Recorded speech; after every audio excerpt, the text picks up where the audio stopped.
Let me hear your words above all other voices, above all the distractions in this world.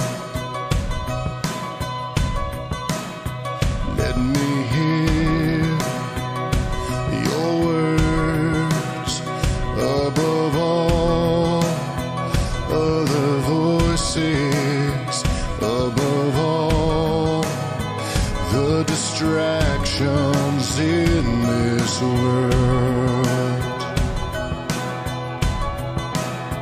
For your words bring life, and your voice speaks promises. Lord, your love offers more than anything else in this world. Your words give us life that's never ending. Your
Magandang umaga ho sa ating lahat.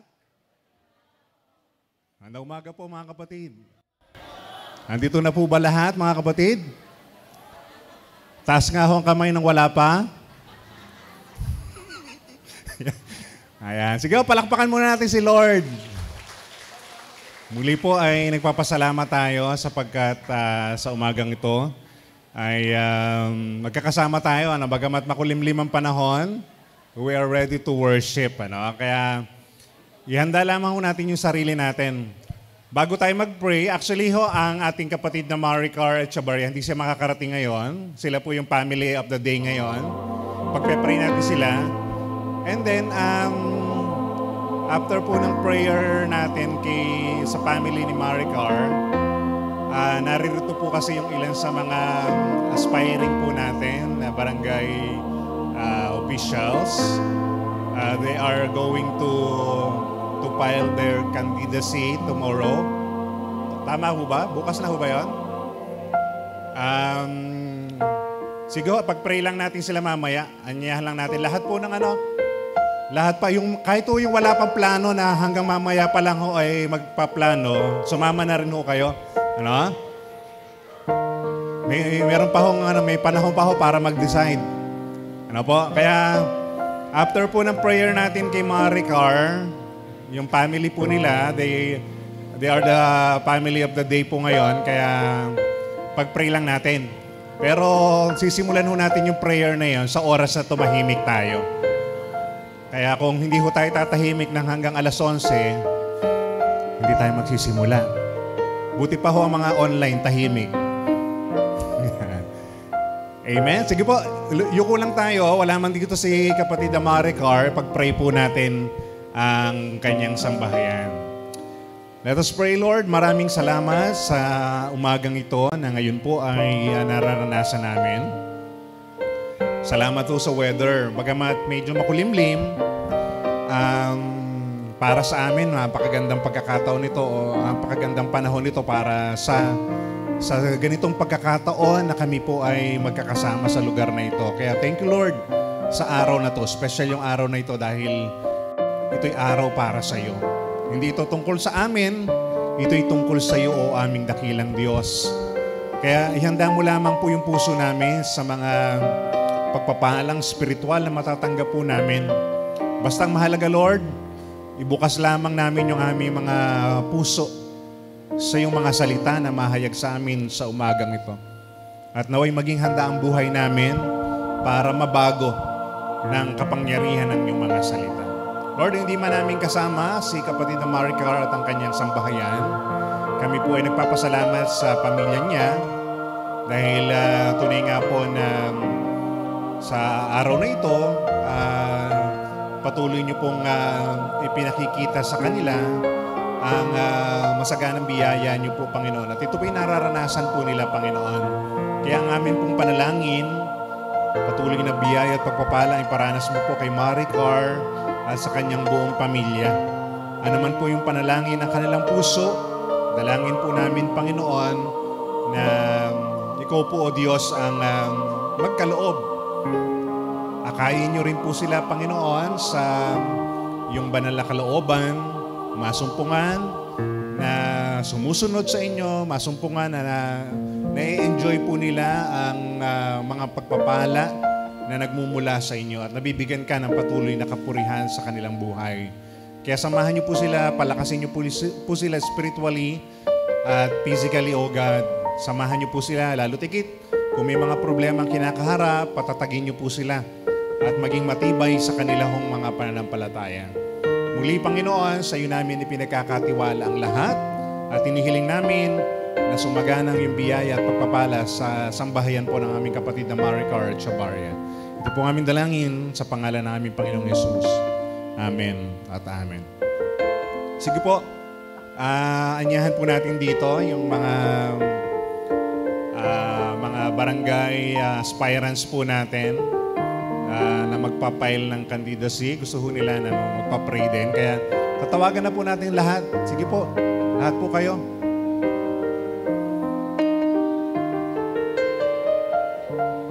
Magkakaiba man ho tayo ng kulay.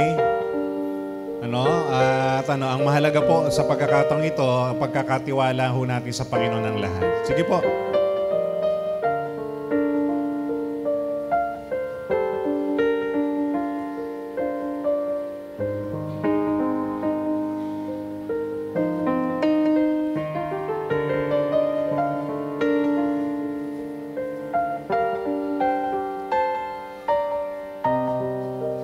Meron pa ho ba dyan? Tapikin niyo po yung katabi niyo, baka gusto. Papuntahin niyo rito sa harapan. Ayan po. Ayan. Harap muna po kayo sa amin. Ayan. Muna po, welcome po sa Sipat Unido sa UCC Plaridel. Yung prayer po na to, siguro kaya ho tayo magpe-pray. Una, yung leading ng Panginoon. Leading ng Panginoon sa inyo. Pero hindi pa ho ito yung prayer na bago yung election. May special prayer ho kami talaga bago yung election po. And then actually ho, para naman ito sa mga kapatirang UNIDA, meron ho kami plano na ipatawag muna yung mga members natin na may candidates for a commitment. Yun po ay paparating na lang ho namin sa iba ho sa inyo. Okay, sige po, mga kapatid, tayo po ay manalangin. Nawa po ay ang biyaya ng Panginoon ang maranasan ng bawat isa. Dakilang Diyos na makapangyarihan sa lahat, kami po ay mga lingkod mo lamang. Gagamitin mo lang kami, Panginoon, o ginagamit mo lamang kami, Panginoon, para sa kaganapan ng iyong mga layunin. Panginoon, nakikita ho namin sa aming kalalagayan ngayon, o Diyos, yung napakahalagang bagay na sa lahat ng aming mga hakbangin sa buhay, sa lahat ng aming mga desisyong gagawin, ang mahalaga po ay we are guided by godly wisdom. Narito po ang inyo pong mga anak, narito po ang aming mga kapatid, narito po ang aming mga kaibigan. Lord, they are aspiring na maging part ng aming barangay official, O God. Narito po kami, Panginoon, at dumadalangin sa kanila sa araw po ng bukas o sa mga darating na mga araw. Kanila pong ipapahayag yung kanilang kagustuhan na maging bahagi at makapaglingkod sa aming barangay. Panginoon, alam namin na Ikaw ang nakatatalos ng puso't isipan po nila. Hinihiling lang po namin, Panginoon, ang gabay at pangungunan niyo po sa kanila. Sa kanilang pagpapayal ng kanilang COC, O God, ang yung katalinuhan na nagmumula sa inyong maranasan po nila. At tumasa kami, Panginoon, na sa pagkakataong ito na hinihingi po nila yung gabay mo, hinihingi po nila yung guidance mo. Lord, i-guide niyo po talaga sila sa isang maayos, malinis, at isang magandang ehemplo ng pagkandidato, Panginoon. Na hindi ho namin kailangang siraan ang isa't isa, kundi, Panginoon, mag-focus lamang ho kami doon sa gusto mong ipagawa sa amin. Lord, tulungan niyo po sila, Panginoon. Huwag niyo pong hayaan magkaroon ng mga walls. Kasi po, alam namin, minsan, ang barangay election, minsan, humahati ng pamilya, humahati ng iglesia, humahati ng mga pagkakaibigan, pero hindi ito mangyayari sa barangay namin. Dahil alam namin, ngayon pa lang, sinisik po namin yung guidance mo. Kaya tulungan nyo lamang ho sila. Ikaw naman po ang nakakabatid sa kanila kung sino po yung karapat-dapat. Kaya Ama, simula po sa araw na to, hayaan nyo lamang po yung pangunguna po nila. Pangunguna nyo po personal sa kanilang mga buhay. At umaasa kami, Panginoon, na dadalhin mo lamang sila doon sa nais mo, Panginoon. Kaya pinagkakatiwala po namin sila sa inyo at alam namin hindi po ito yung una't huli ng pananalangin namin sa kanila. May mga pagkakataon kaming mananalangin muli sa kanila, Panginoon, lalo tigit kapag nalalapit na po yung barangay election, O God. Kaya Ama, samahan niyo sila, Panginoon. Kaya isa kami sa panalangin para sa kanilang lahat. Na ito po ang aming panalangin sa pangalan ng aming Panginoong Yesus. Amen at amen.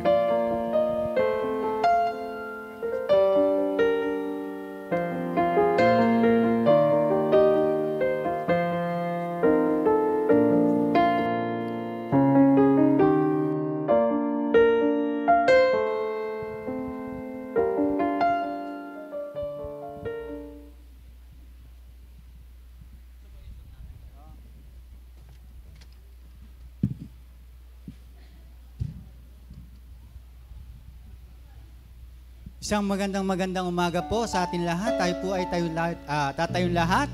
And then, sabi nga po, ito yung araw na kung saan pagde-declare po ng kabutihan ng Diyos sa ating mga buhay. Kung bakit tayo narito, ibig po nating i-declare at sambitin ang mga katagang thank you, Jesus. Sige nga po, isang malakas na palakpak para sa Panginoon.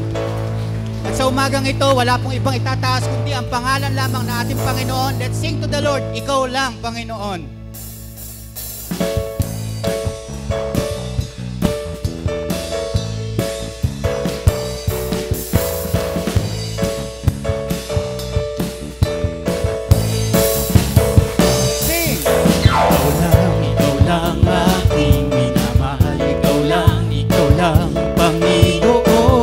Sa'yo ay susunod, laging maglilingkod buong alay lang sa'yo. Ikaw lang aking minamahal. Ikaw lang, Panginoon. Sa'yo ay susunod, laging maglilingkod buong buhay. Alay lang sa'yo, iniibig kita, o aking Diyos na pupuri. Sa'yo'y naghahandog ng pangako. Tanging ikaw lang, O Jesus, aking Diyos. Ikaw lang aking Panginoon. Let's sing to the Lord. Ikaw lang, Panginoon. Sa'yo ay susunod, laging maglilingkod. Sa'yo lang aking Jesus. Ikaw lang aking Ama. Ikaw lang, Panginoon. Sa'yo ay susunod, laging maglilingkod buong buhay. Ko'y alay lang sa'yo, tingnan na. Iniibig kita, o aking Diyos na pupuri. Sa'yo'y maghandog ng pangako. Tanging ikaw lang, O Jesus, aking Diyos. Iniibig kita, o aking Diyos na pupuri. Sa'yo'y naghahandog ng pangako. Tanging ikaw lang, O Jesus, aking Diyos. Kalakasan ko ay ikaw, kalakasan ko ay ikaw, kalakasan ko ay ikaw, ang kagalakan sa tuwi-tuwina. Ay ikaw, kalakasan ko ay ikaw, kalakasan ko ay ikaw, ang kagalakan sa tuwi-tuwina. Sa lahat po ng kalalakihan, umawit ang kalakasan ko ay ikaw. Parinig natin mga kalalakihan. Kalakasan ko ay ikaw, kalakasan ko ay ikaw, ang kagalakan sa tuwi. Kayo naman ang mga kababayan, iparinig na ang kalakasan ko ay ikaw. Come on, sing. Kalakasan ko ay ikaw, kalakasan ko ay ikaw, at kalakasan sa tuwi. Tayo po lahat, nagsing kalakasan ko. Kalakasan ko ay ikaw, kalakasan ko ay ikaw, kalakasan ko ay ikaw, ang kagalakan sa tuwi-tuwina. Iniibig kita, o aking Diyos na pupuri. Sa'yo'y naghahandog ng pangako. Tanging ikaw lang, O Jesus, aking Diyos. Iniibig kita, o aking Diyos na pupuri. Sa'yo'y naghahandog ng pangako. Tanging ikaw lang, O Jesus, aking Diyos. Jesus, aking Diyos. O Jesus, aking Diyos. Ikaw lang. Sige nga, isang malakas na palakpak para sa Panginoon. Lord, sa umagang ito, wala po kaming sawa na i-declare, Panginoon, ang kabutihan mo. Tunay na ang pag-ibig namin, Panginoon, iaalay namin para sa iyo. At higit sa lahat, sa umagang ito, pabayaan mo, Panginoon, sa mga katagapang aming bibigkasin, mapangiti ka namin at higit sa lahat, maparangalan ka namin sa aming mga piling ng Diyos. Hallelujah.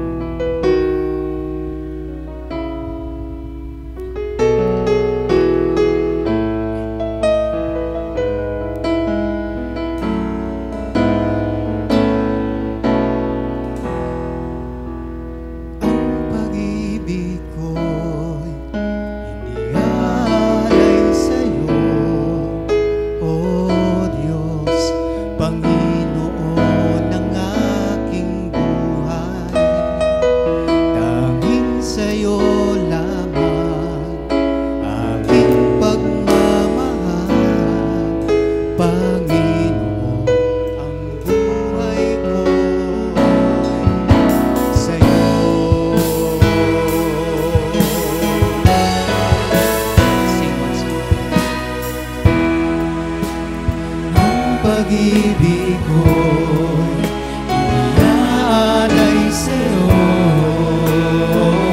Diyos, Panginoon ng aking buhay. Tanging sa'yo lamang aking pagmamahal, Panginoon, ang buhay ko.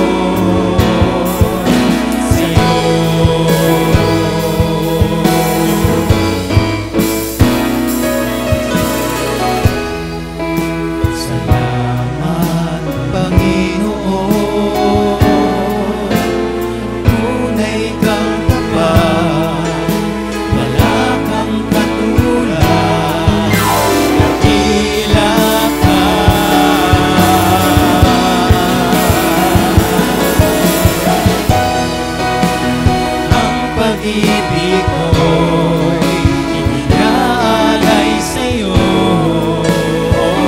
Diyos, Panginoon ng aking buhay.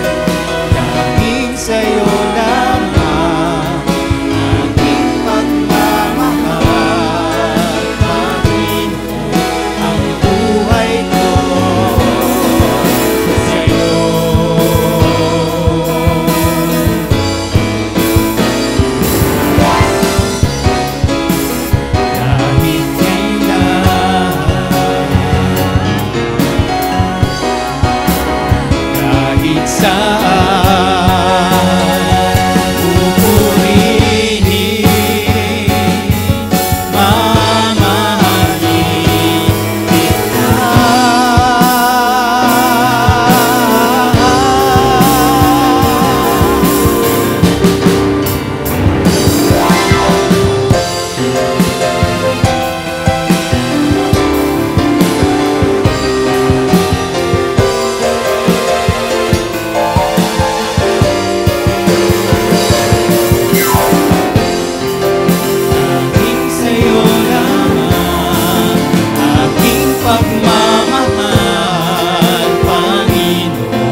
145 verse 1 to 2. Ang kadakilaan ng Diyos at Hari, aking ihahayag, di ko titigilan magpakailanman.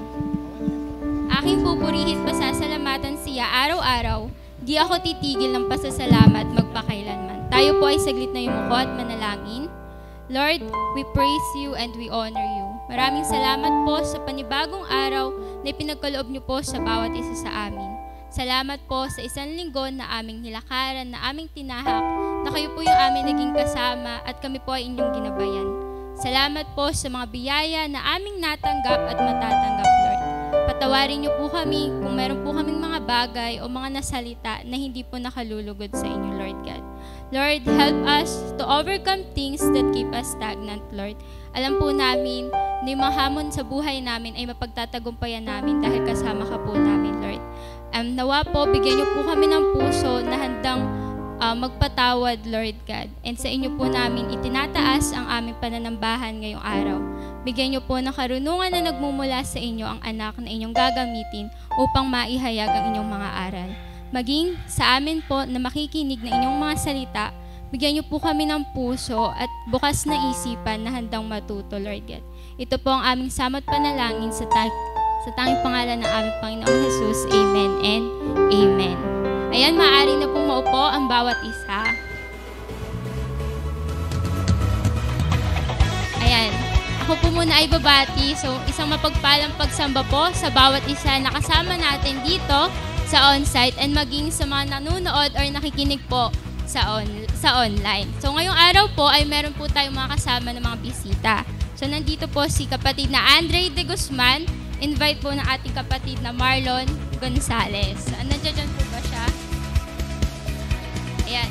Maging kasama din po natin yung pamilya po ni Ate Jinky Reyes. Ayan. Kami po ay nagagalak na makasama po namin kayo sa ating pananambahan ngayong araw.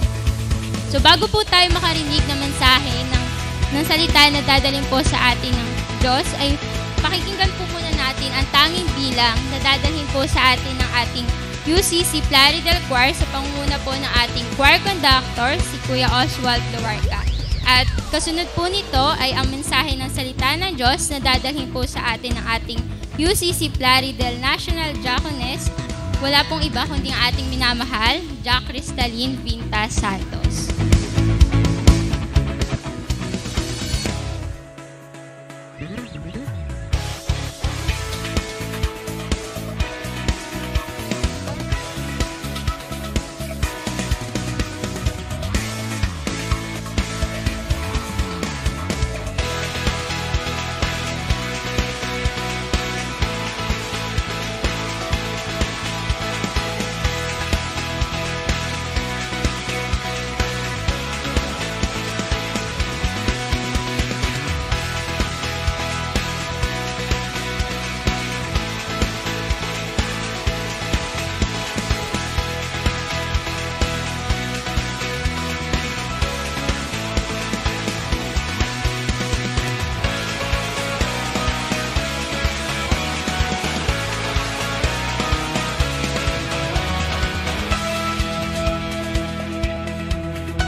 pagtalimay.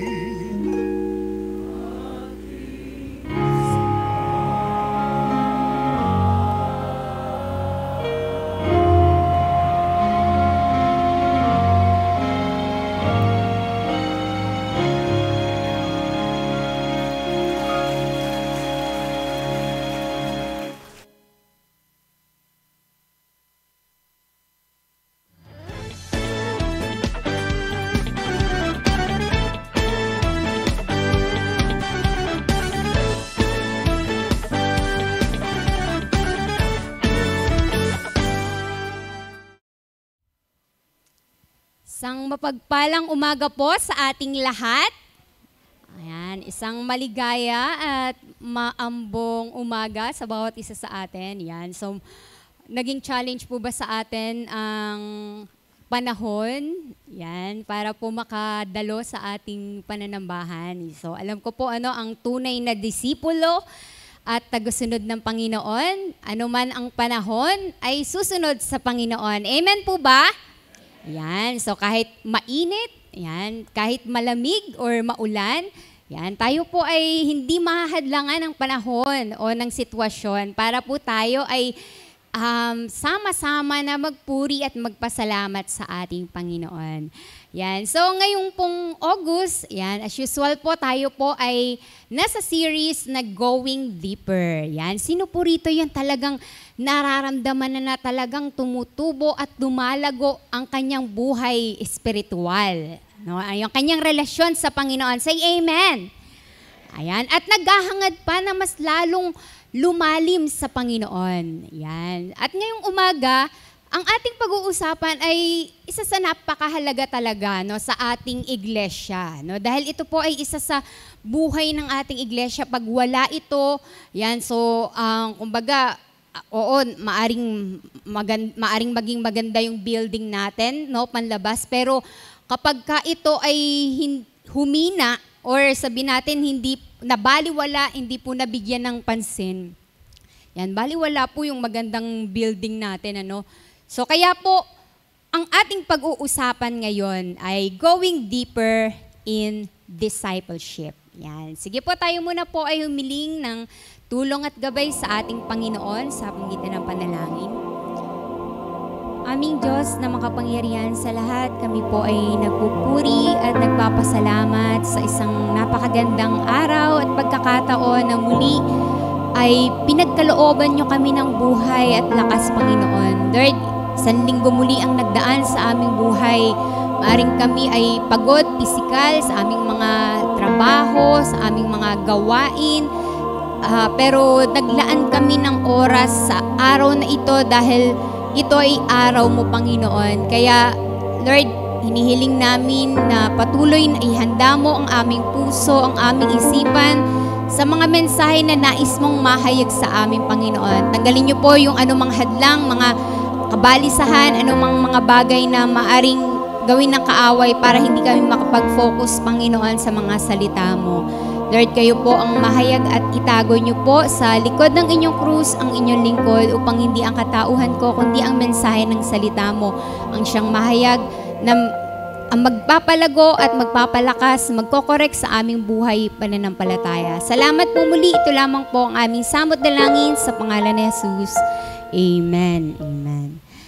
Yan. So, alam niyo po, conviction po natin na ang utos po ni Jesus na tinatawag nating Great Commission. Yan. Siguro naman alam natin yung Great Commission, no? Na nasusulat sa Matthew 28:19-20. No? Sabi, "Go therefore and make disciples of all nations, baptizing them in the name of the Father and of the Son and of the Holy Spirit, teaching them to observe all that I have commanded you, and behold, I am with you always to the end of the age."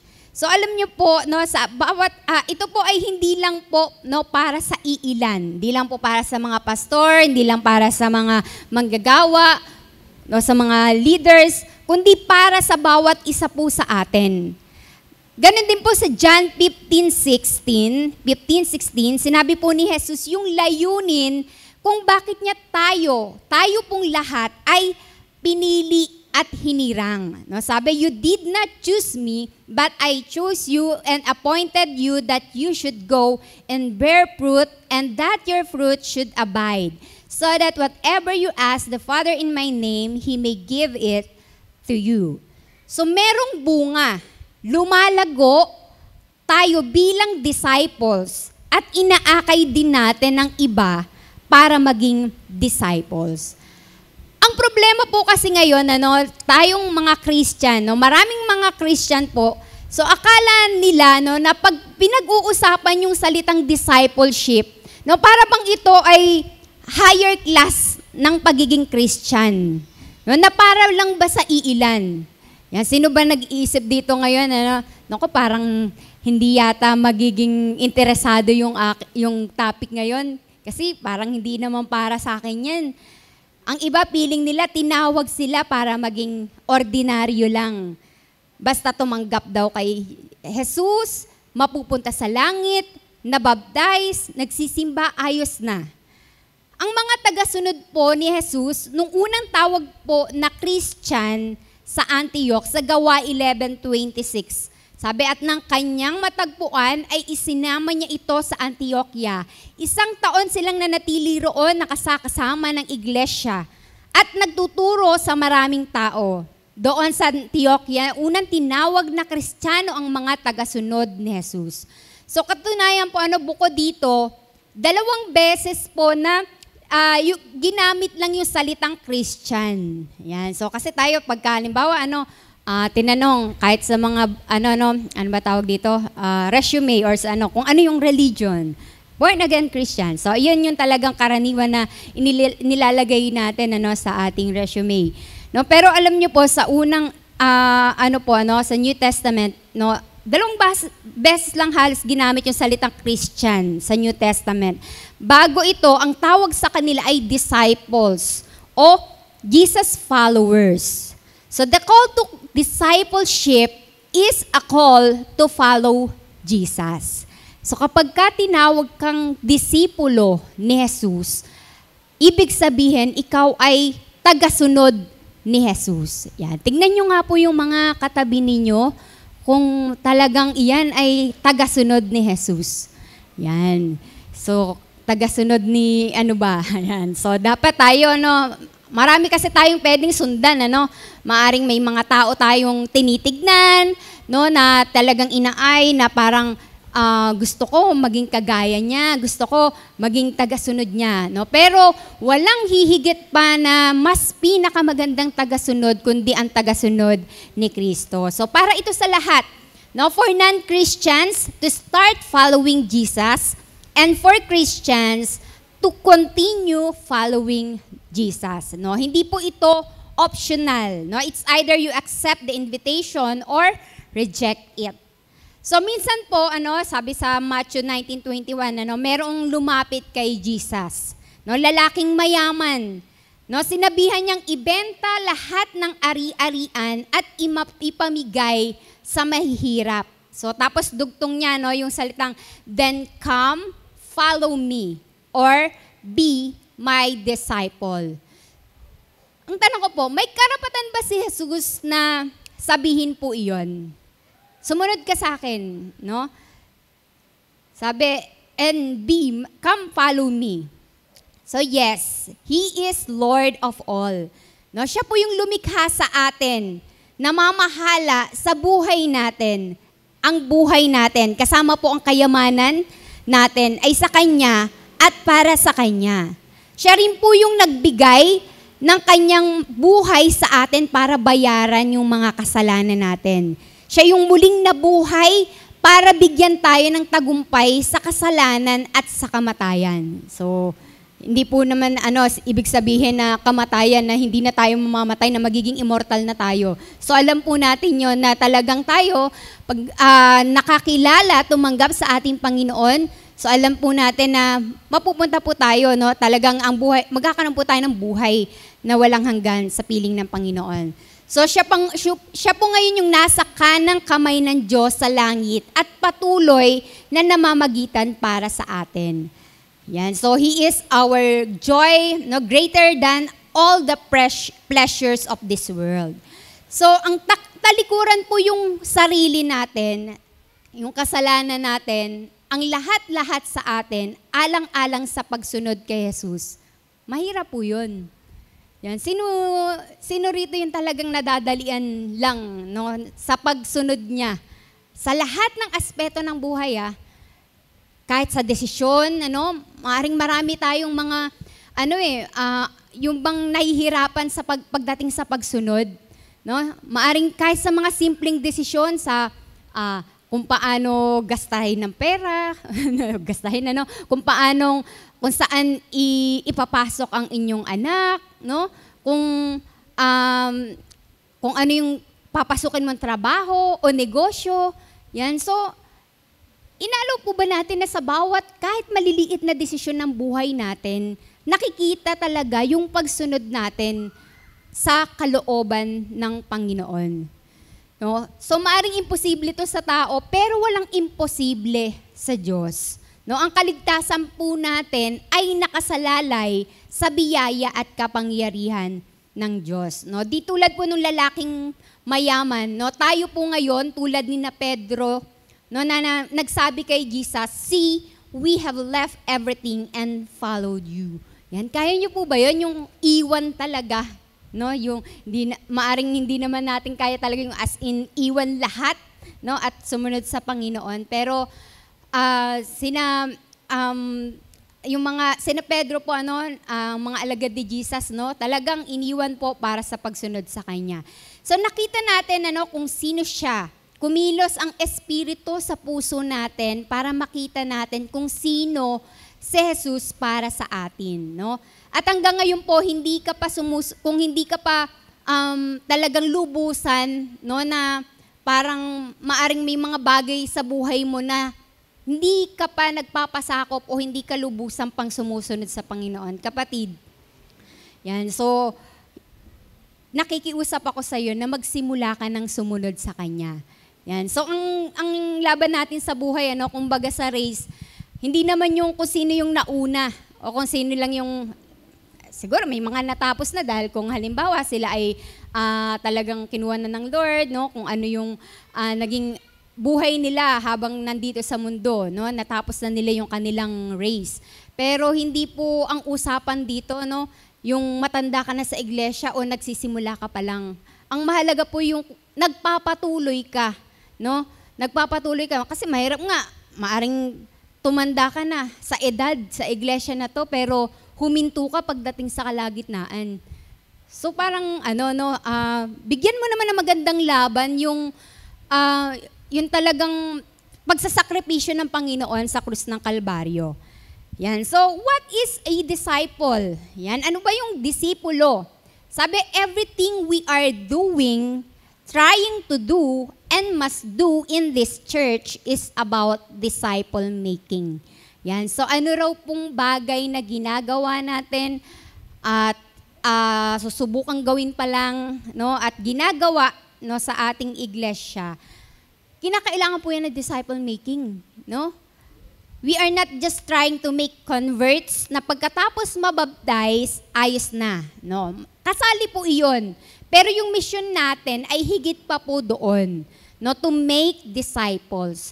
No, mainam na alam natin yung ibig sabihin nito, no. Tingnan po natin yung definition po nito sa unang pagtawag ni Jesus sa kanyang magiging mga disciples, no. As Jesus was walking beside the Sea of Galilee, he saw two brothers, Simon called Peter and his brother Andrew. They were casting a net into the lake, for they were fishermen. "Come, follow me," Jesus said, "and I will make you fishers of men." Yan. At once, they left their nets and followed him. So yung pagiging disciple po, hindi po siya one-time decision lang. No? Maaring kapag ikaw, leader, nagbahagi ka ng salita ng Diyos, napatanggap mo siya, so hindi lang natatapos po doon sa isang desisyon ng buhay niya na tinanggap niya ang Panginoon, kundi a lifetime journey. No, heto po yung definition po ni Jim Putman. Sabi sa Real Life Discipleship na book niya. Batay sa sinabi ni Jesus na, "Come, follow me and I will make you fishers of man. Yan, of men. So sabi dito na yung come follow me, sabi po dyan, a disciple is following Jesus. So ibig sabihin kapag ka, di ba kapag ka inaya ka ng kabarkada mo o ng kasino man, tara, punta tayo doon. So talagang ibig sabihin, susunod ka kung talagang gusto mo sumunod sa tao na yon. So ito, ang Panginoon yung nag-aanyaya. So ibig sabihin, ang disipulo na inaya or talagang inano ng Panginoon ay susunod talaga sa Kanya. Yung sinabi naman na come follow me, ibig sabihin nito, no, definition ni Jim Putman is being changed by Jesus. Yan, and I will... Yan, nandiyan yan, ano, and I will make you. Yan, so ibig sabihin, on the make, kumbaga, nasa ano pa, no, paggawa pa lang din, no, araw-araw na pagbabago. No, ang buhay Kristiyano, sabi nga, ano, marami kang malalaman pa araw-araw na pwede mong, ano, kumbaga, ikalago, no, bilang isang mananampalataya. Basta't, handa kang magpasakop talaga sa kalooban niya. No? Hindi po yung nangunguna lagi yung gusto natin. Yan. Then yung fishers of men dyan, no, sinasabi, and committed to the mission of Jesus. Yan. So committed sa mission ni Jesus na mag-akay pa ng kaluluwa. Kaya ang kabuuan niyan, parang ganito, no? And I will make, a disciple is following Jesus. Yan, so nandiyan po, being changed by Jesus and committed to the mission of Jesus. Ayan, nandiyan po yan sa ating PowerPoint. So, disciple is following Jesus, being changed by Jesus, and committed to the mission of Jesus. So, we'll explore this definition as we go along sa sermon series natin. Ano. Tignan po natin isang bahagi ng identity ng isang disciple. No, a disciple as a learner. Yan. So, pag-usapan po natin yung identity na yan ng isang disciple. So, ito naman po actually ay kahulugan, ano, literal po na kahulugan ng disciple na galing sa Greek word na matetes. No? Ibig sabihin po ay learner o student. Yan. So, ngayon, pasok ka na. Yan. Sino rito yung sa mga estudyante na excited, no? Yung parang, siyempre, mga bago yung mga gamit, yan. So, sa mga magulang naman, yan. So, siyempre, maaring balik uli, no? Sa normal, no? Maaring ikaw yung mag-aalaga o maghahanda, no? Ng kanilang mga damit, ng mga pagkain at ano pa mang bagay, no? So, learner o student po ang inihalin tulad, no, bilang isang disipulo ni Jesus. So merong guro, walang iba kundi si Jesus. So para tayong enrolled, no, sa eskwelahan ni Jesus. Pero wag po natin na itong isipin na tulad ng mga schools natin ngayon na marami kang teachers, marami kang subject, no, pwede kang pumasok, pwedeng hindi, pwedeng makagraduate na walang matutunan. So pwede ba 'yon? So, di ba, may mga ganun, ano, na parang natapos yung kurso pero parang walang natutunan. Wala namang nagbago sa buhay, wala namang relasyon sa guro. Malayong-malayo po yung eskwelahan natin ngayon. Sa eskwelahang pinasukan natin ng tayo ay maging disciples ng Panginoon. So, it means allegiance, devotion, commitment sa iisang teacher. So, ang 12 disciple po ay tinawag niya para sumunod sa Kanya. No? Sumama sa Kanya, makinig, magkaroon ng relasyon sa Kanya, masanay sa paglilingkod at maging katulad niya. No? Siya lang, no? Wala ng iba. Yan yung devotion ng isang disciple. So, walang ibang pinakikinggan, walang ibang sinusunod, walang ibang ginagaya, no? Kundi ang Panginoong Jesus. So, yung ilan sa larawang ginamit sa relasyon natin sa Panginoon, yung teacher, student, or rabbi, apprentice, yung master slave, o Lord, follower, yung shepherd, sheep, then yung vine, branches. So ang mga iyan po ay paglalarawan ng malapit na relasyon na dapat ay meron ka o meron tayo kay Jesus.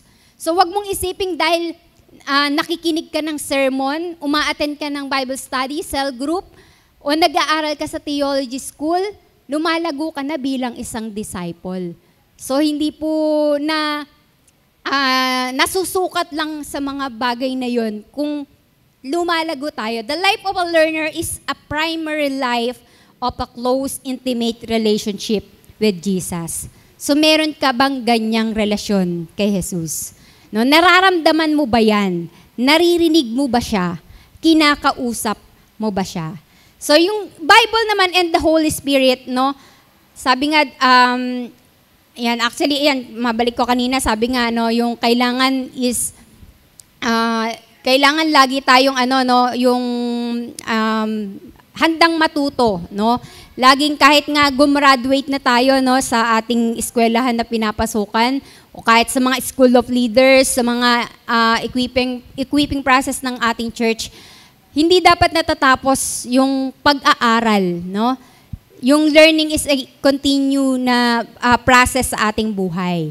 Yan. So, yung Bible and the Holy Spirit, napakahalaga naman nito, no, sa buhay ng isang estudyante, no, ng isang learner, isang disipulo ng Panginoon, no. O nga't maaring hindi natin kasama si Jesus physically, no, tulad ng mga una niyang disciples, no, pero iniwan niya po sa atin yung Biblia para magturo sa atin, no.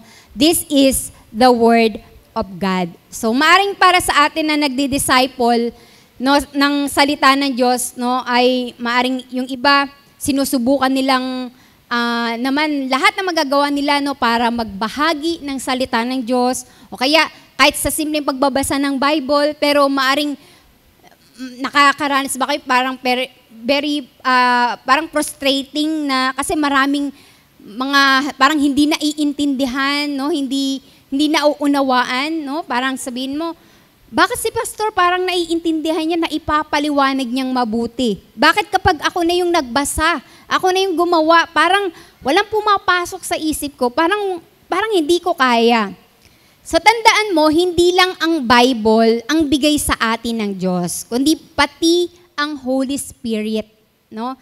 Siyang ipinangako ni Jesus na espiritu ng katotohanan. So ito po yung espiritu na kailangan natin, na kaya po pag nagbabasa tayo ng Bible, mahalaga muna nagpe-pray tayo, no, na maunawaan natin yung binabasa natin. Kasi kahit sabihin mong pinakamatalinong tao, no, sa mundo, no, kapag wala talaga yung guidance ng Holy Spirit, maaaring babasahin niya lang yan ng pasada, pero hindi po niya talaga lubos na mauunawaan ang ibig sabihin nito.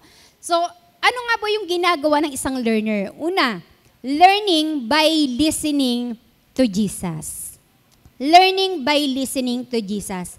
So, bago po tayo makasunod sa Kanya, kailangan po natin na makinig sa sinasabi ni Jesus. Nagsasalita po si Jesus hanggang ngayon.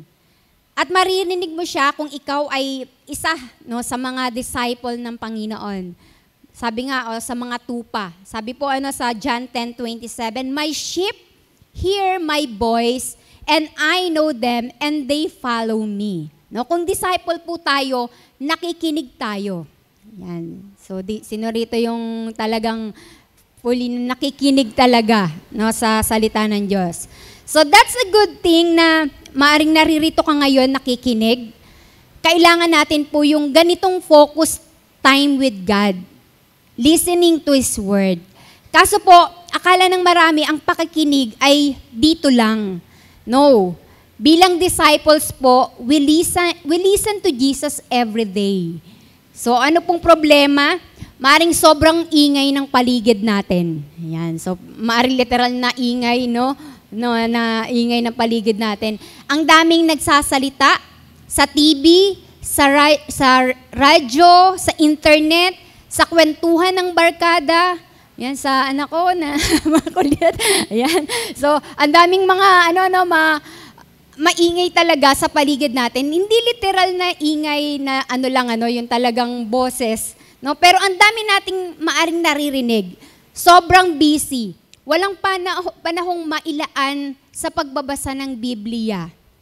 So kung wala kang 30 minutes o 1 hour a day na magbasa ng Biblia, ibig sabihin sobrang busy ka talaga. Ayusin mo yung schedule mo.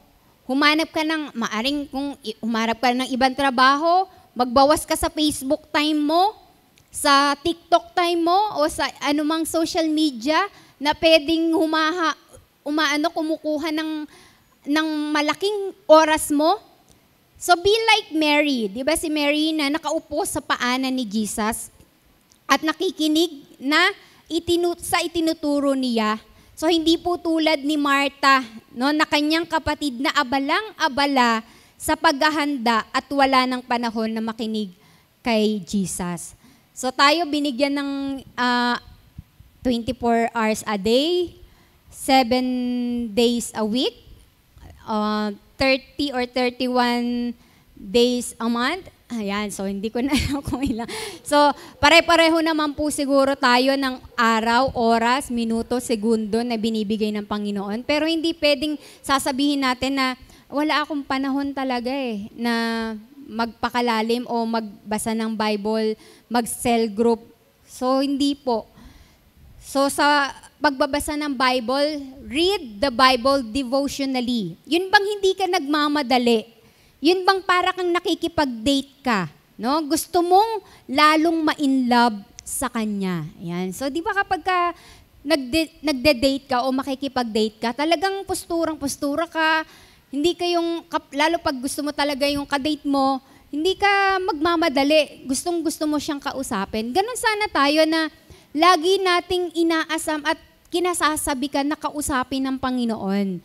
So, yun bang tinatanong mo siya, Lord, ano ba yung gusto mong sabihin sa akin ngayon? Yan. Pangalawa po, learning by believing in Jesus. No, sa panahon po ni Jesus, maraming nakikinig sa itinuturo niya. No, hangang-hanga pa. Maaring pumapalakpak, mga fans. No? Pero hindi naman po lahat sa kanila ay naniniwala sa Kanya. The problem of the human heart is unbelief. No, sumuway po sina Eva at Adan, no, sa Diyos dahil hindi po sila naniniwala sa kabutihan ng Diyos. Tayo po ba, gaano natin pinananampalatayaan na mabuti ang Diyos sa buhay natin? Yan. Sa paraan po natin napapatunayan yon. Kapag po ba maayos lang ang sitwasyon, pag maganda lang ba, umaayon sa ating kagustuhan ang sitwasyon at makikita natin na masasabi nating mabuti ang Diyos? Hindi po.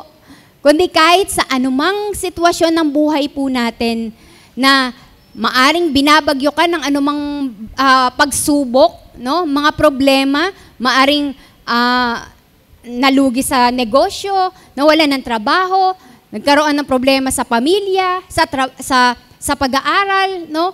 Pero ang tunay na disipulo ng Panginoon, no, kahit binabagyo ng problema 'yan, no, kahit na sa panahon ng kasalatan, no, kahit sa panahon ng kahirapan, nagpapatuloy po 'yan. Yan. So kaya po ang tanong, tayo po ba ay tunay na disipulo ng Panginoon? Yan. So tayo po ay dapat sabi nga nagpapatuloy dahil tayo ay tunay na disipulo ng Panginoon. Kapag nagbabasa tayo ng Bible, make it a goal na mas lumalim pa po yung tiwala natin sa Diyos. Na ang sasabihin natin sa Diyos, I believe. Lord, help my unbelief. Lord, naniniwala po ako sa inyo, pero tulungan niyo po ako na mawala po sa akin yung minsan pag-aalinlangan ko. Yan. So minsan kasi tayo, may mga bagay na kapag dumarating na yung, ayan na, maraming mga bills na dumarating, marami na mga bayarin. So, dumarating na talaga yung, nandyan na yung due date, no? Due date ng kuryente, due date ng tubig, due date ng internet at iba pa, no? Dapat po tayo ay, kumbaga, sa Panginoon talaga yung lubos na pagtitiwala. So para po mangyari yon, we must read the Bible as God's story. Creation, rebellion, rescue, new creation. You live inside that story. No, ipinapakilala po ng Diyos yung sarili niya sa iyo. So gusto rin niyang makita mo kung ano yung dapat mong ihingi ng tawad sa Kanya. So naniniwala po tayo, the more na mas napapalapit tayo sa Panginoon, the more na nakikita po natin kung gaano po tayo kamakasalanan sa harap niya. No, kung the more na tayo ay lumalalim sa Panginoon, no? Sana po hindi nagdudulot 'yon para lumaki yung ulo natin, kundi mas lalong magdulot iyon para mas magpakumbaba tayo sa harapan ng Panginoon. So, yun nawa yung makita din natin na maalala mo at magtiwala ka sa ginawa ni Jesus para sa iyo.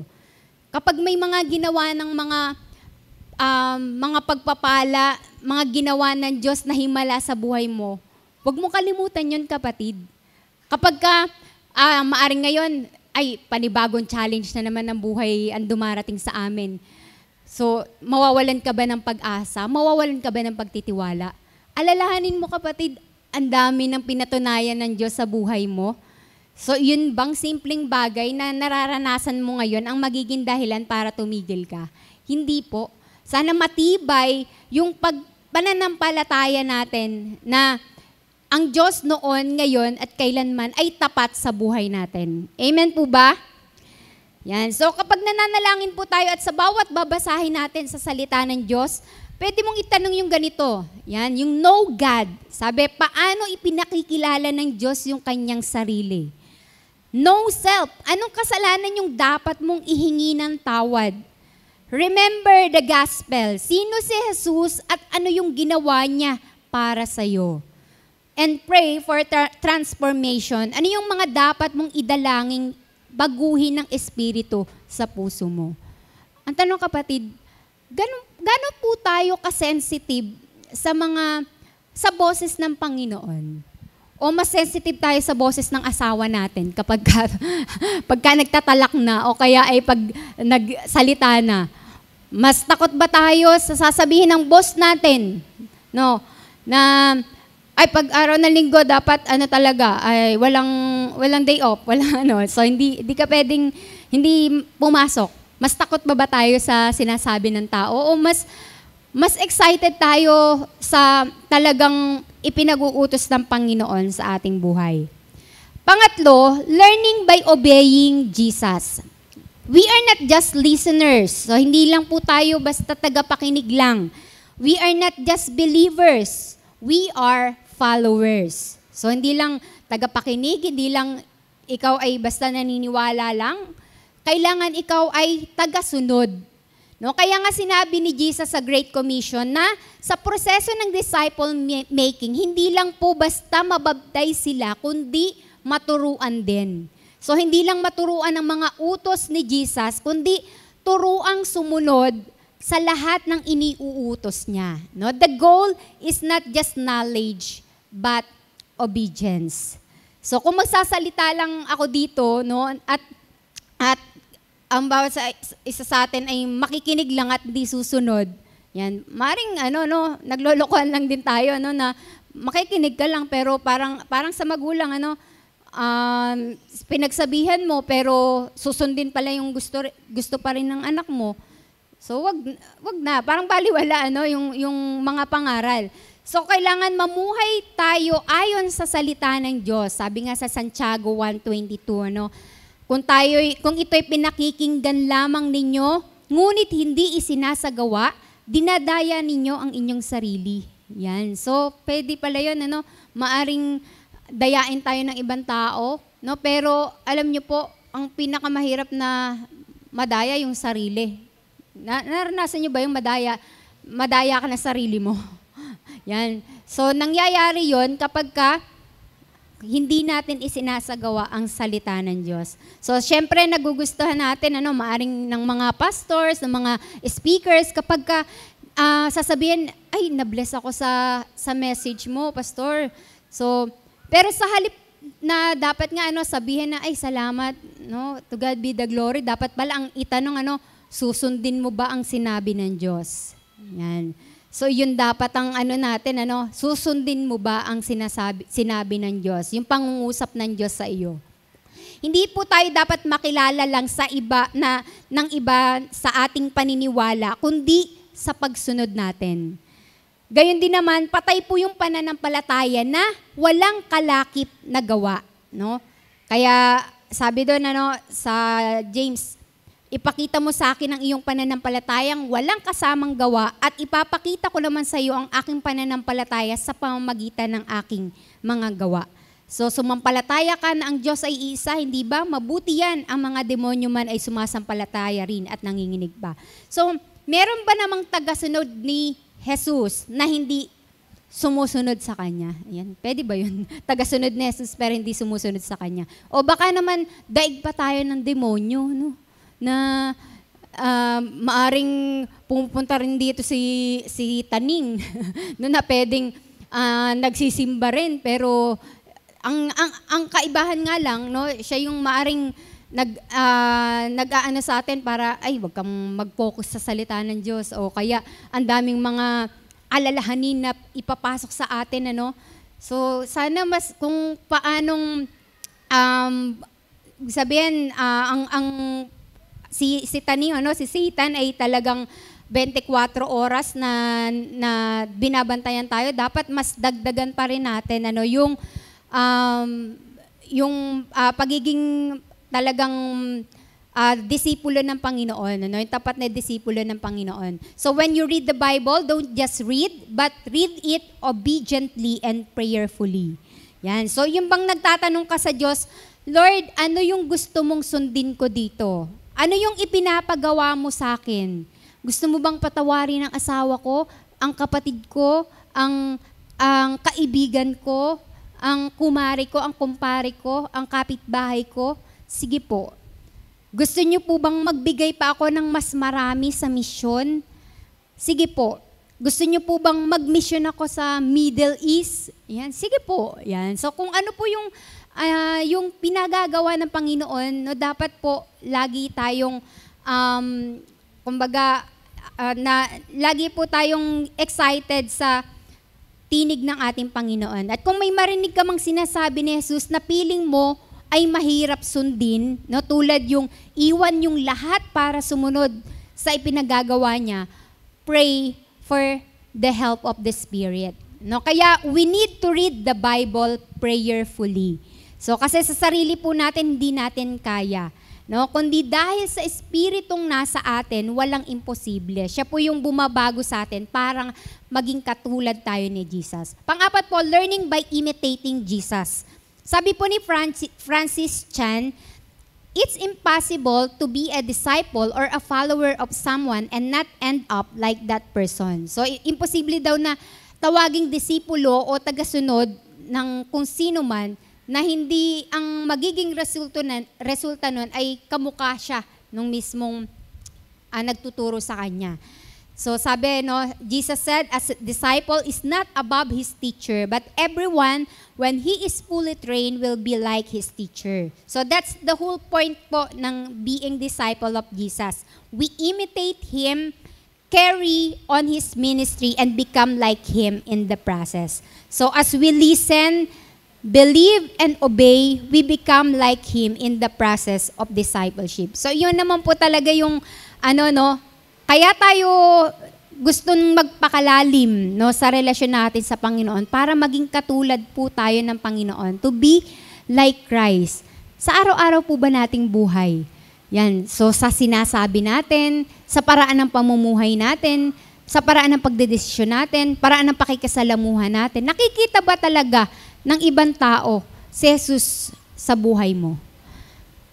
So, we read the Bible for transformation. So, dati po nauso sa social media, yung make-up transformation. Yan. Hindi ko lang malaman kung paano to. Yan, yung kung saan nagpo-post ng pictures yung mga tao, tapos nilalagay ang mukha ng celebrity, ng artista na kamukha daw nila.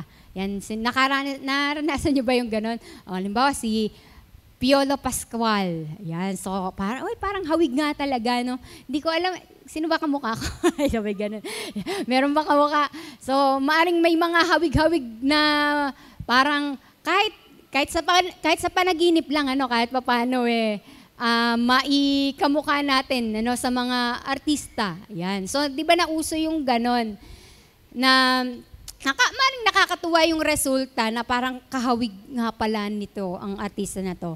Pero isa po itong paalala sa atin na bawat isang tagasunod ni Jesus, ang layunin sa buhay ay makatulad ni Jesus. Yan. So, we read the Bible at humihingi ng tulong sa Diyos para maging katulad tayo ni Jesus. No? His humility, His servanthood, His love for the poor, His kindness and pure love, no, His generosity, His mercy.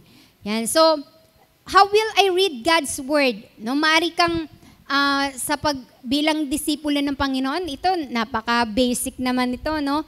So, paano ba natin maaring magsimula ka sa pagbabasa, no, ng isang chapter sa isang araw, o pwede kang gumamit ng isang Bible reading plan. Yan tayo, merong Bible reading plan monthly.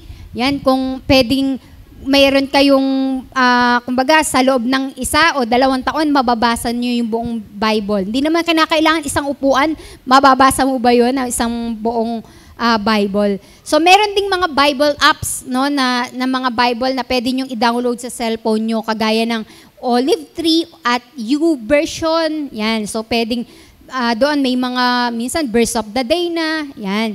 So, how will I memorize God's word? So, habang nagbabasa ka, humanap ka ng isa o ilang mga talata na pagtutuunan mo ng pansin at pag-iisipang mabuti kung ano yung sinasabi ng Diyos sa iyo. Kasi kapag hindi mo talaga pinuno ang isip mo, ang puso mo ng salita ng Diyos, pwedeng kainin ka ng anumang maaring depression, ng anumang mga problema, no? Pag hindi mo pinuno ng salita ng Diyos, ng mga pangako niya, yan, pwedeng tirahin ka ng kaaway. No? Kaya dapat meron tayong, sabi nga, panira sa anumang gawa ng kaaway natin. So pagkatapos na pag-isipan natin kung ano yung sinasabi ng Diyos, no, sa particular na verse na binasa mo, no, sikapin mo na kabisaduhin yon. No? Pwede kang magsimula sa isang verse lang, sa isang linggo, at dagdagan mo pa kung nasasanay ka ng magkabisa. Then how will I learn God's word and to obey God's word from others? So yung pag-aaral po ng salita ng Diyos ay hindi lang po self-study. Kailangan natin ang mga pastor, mga leaders, no, ang bawat isa na tapat na itinuturo ang salita ng Diyos. Kaya ine-encourage po namin na ang bawat isa sa atin talagang nakapaloob din sa cell group. Na kung tayo po ay wala pa pong grupo na kung saan pwede nyo pong ibahagi yung mga struggles nyo, pwede nyo ibahagi yung mga personal issues nyo, mga heart problems, then ma-share nyo pa talaga yung kabutihan ng Lord, no? I encourage you na talagang yung maglonging tayo na kailangan, I belong here, no, sa church na to. Kaya gusto kong makasama sa cell group, no, makasama sa grupo na makakatulong para sa paglago ko.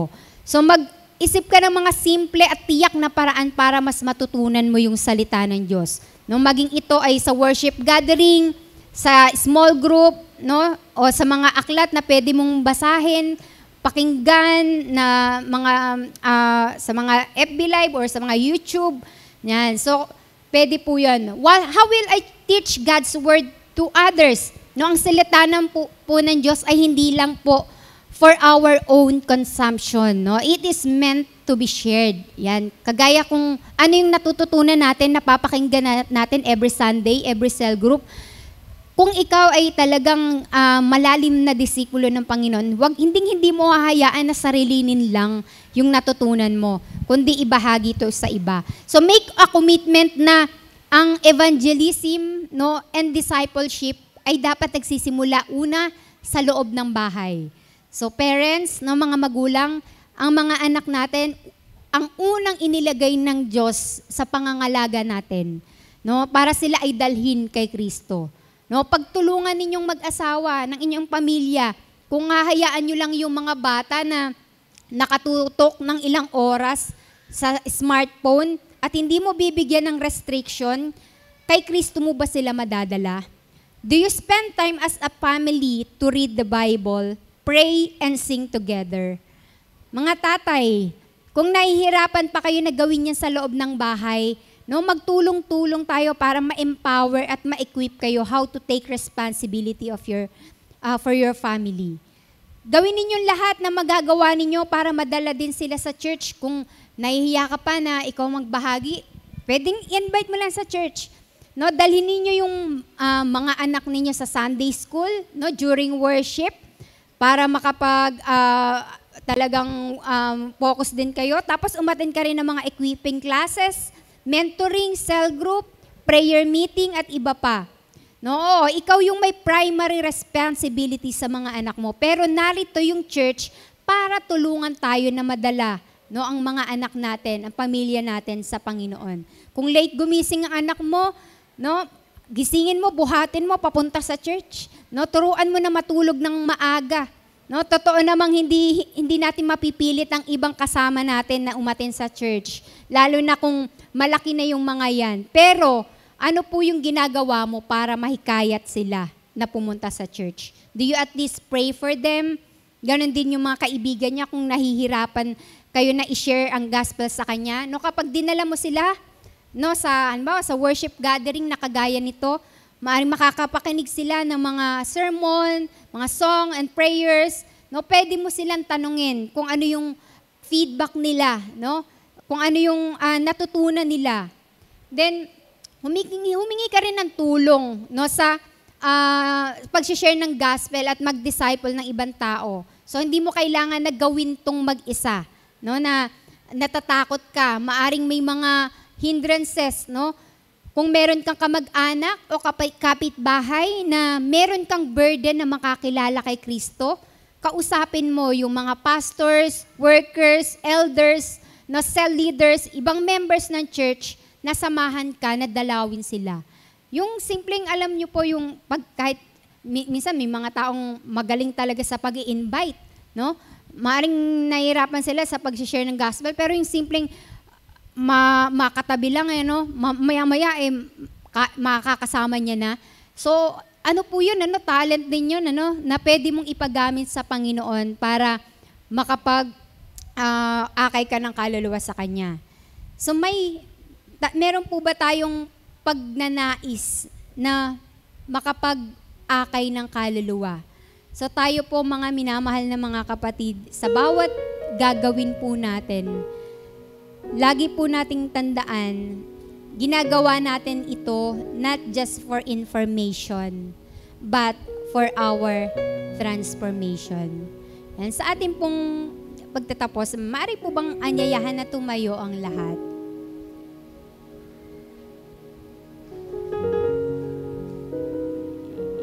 Maaring yung ating topic ay siguro maaring yung iba sa atin, ano, ay parang hindi ako makarelate dyan, Jack, kasi hindi ko lifestyle yan eh, hindi ko parang inaral yan. Pero kapatid, kung ikaw nagnanais ka talaga na lumalim sa relasyon mo sa Panginoon, hindi pwedeng hanggang dyan ka na lang. Huwag mong hayaan na malimitahan yung pagkilos ng Panginoon sa buhay mo. Kung bukas yung puso mo, yung buhay mo sa pagbabago, alam mo kapatid, tutulungan ka naman ng Panginoon eh.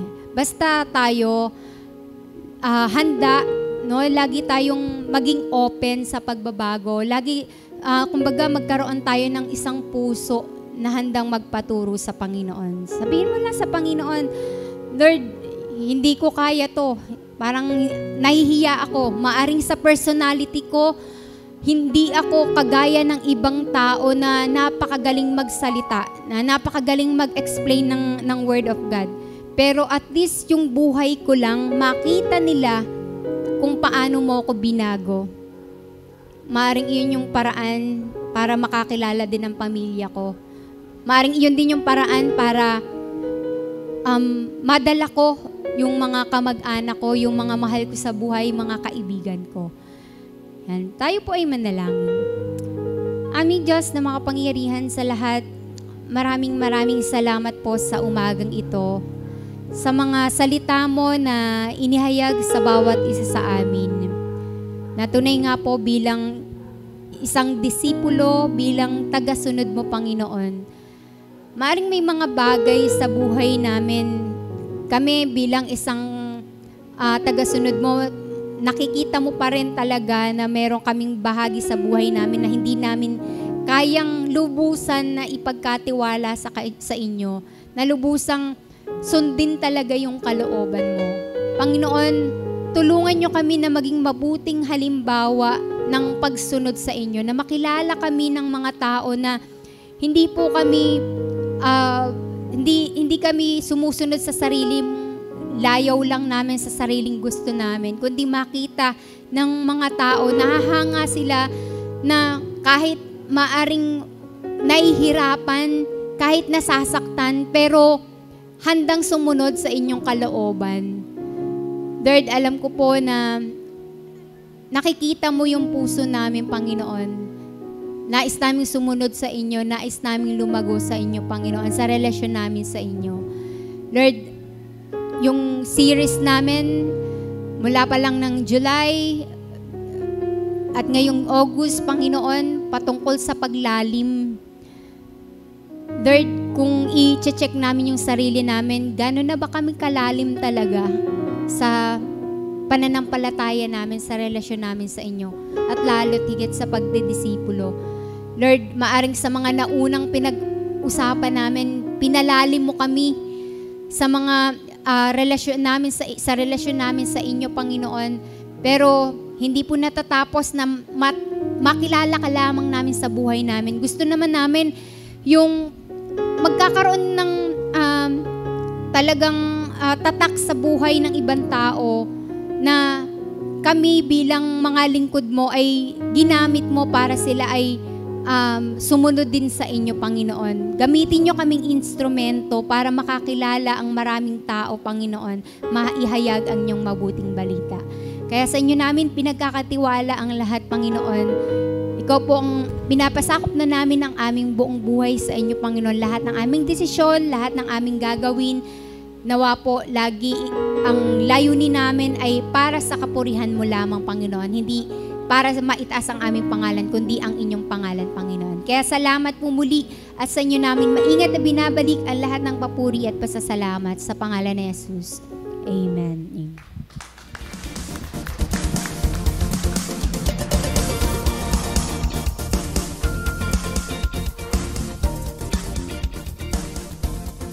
Ngayon po ay dadako na po tayo sa ating pagkakaloob, pero hayaan niyo po muna akong basahin ang nasusulat sa 2 Corinthians 9:7. Each of you should give what you have decided in your heart to give, not reluctantly or under compulsion. For God loves a cheerful giver.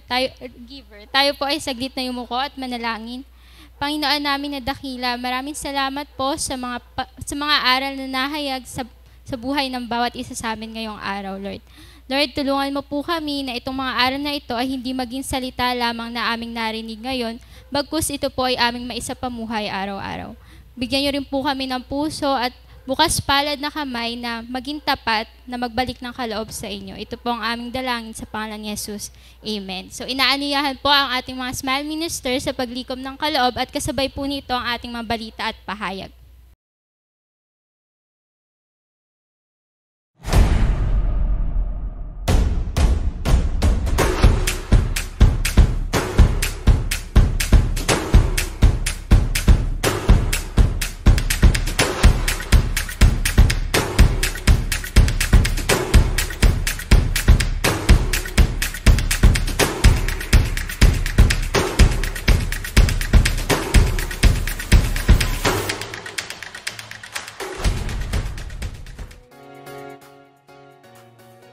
Inaaniyahan po ang lahat ng kalalakihan na dumalo sa District Men's Gathering mamaya, August 27, 2023 sa ganap na ikaisa ng hapon sa UCC Balagtas.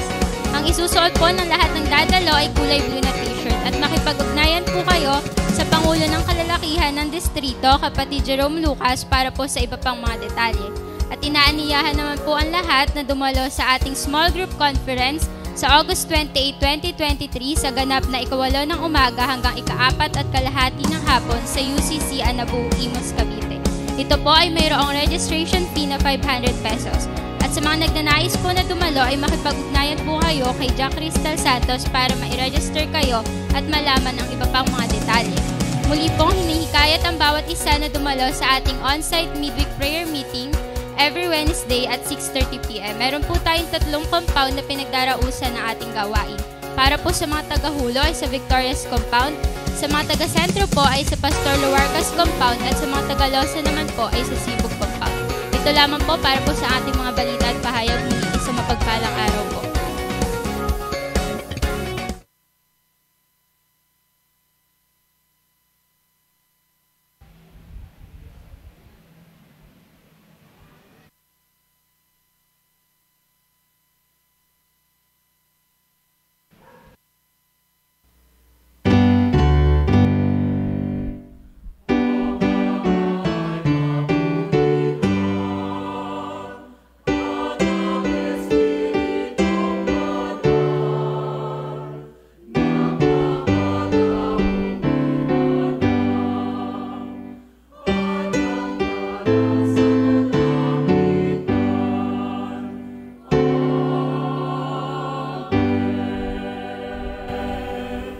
Salamat, Panginoon, sa biyaya na ipinagkaloob mo sa amin na iyong mga salita.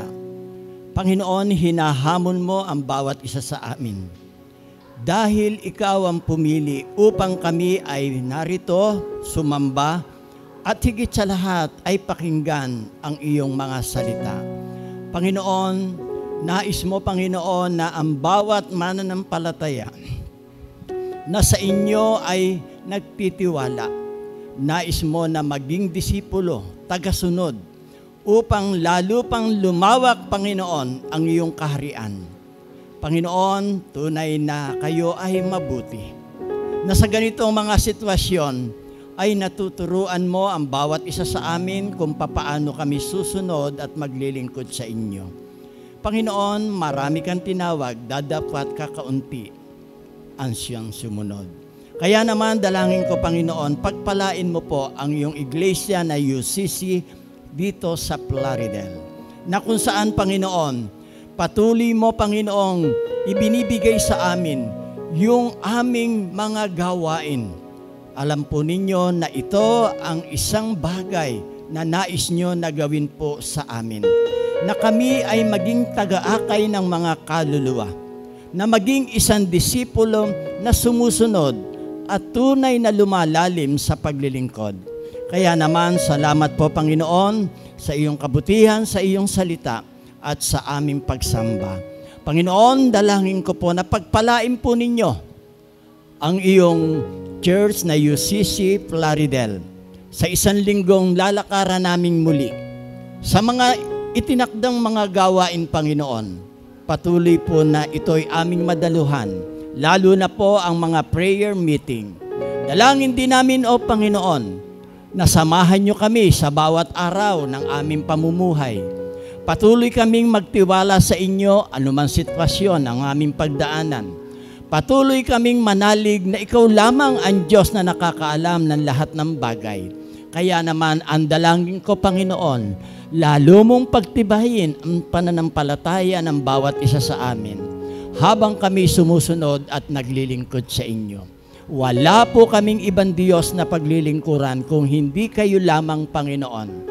Kaya salamat, O Panginoon, sa ibinigay niyong pananampalataya, anuman ang pagdaanan namin sa panahong ito, kayo pa rin ang Diyos na naghahari sa buhay namin.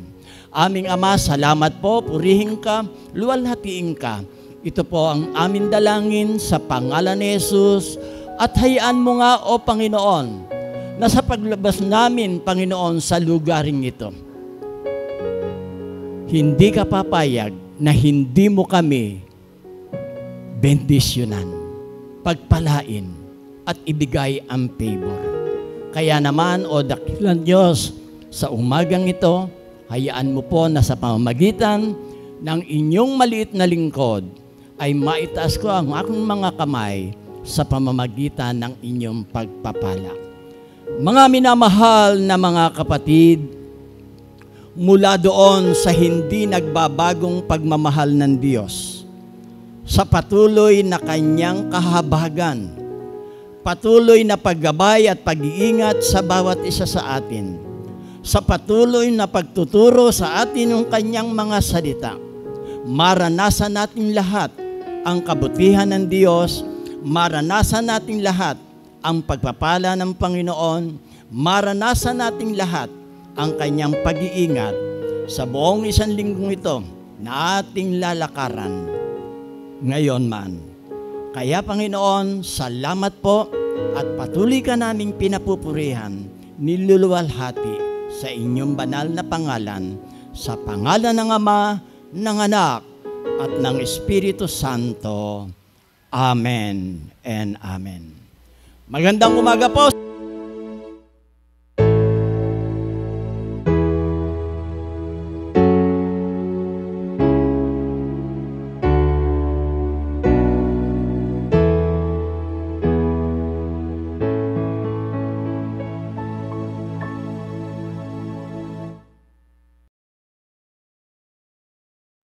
Make way through the waters, walk me through the fire. Do what you are famous for, what you are famous for. Shut the mouths of lions, bring dry bones to life, and do what you are famous for, what you are famous for. I believe in you. God, I believe.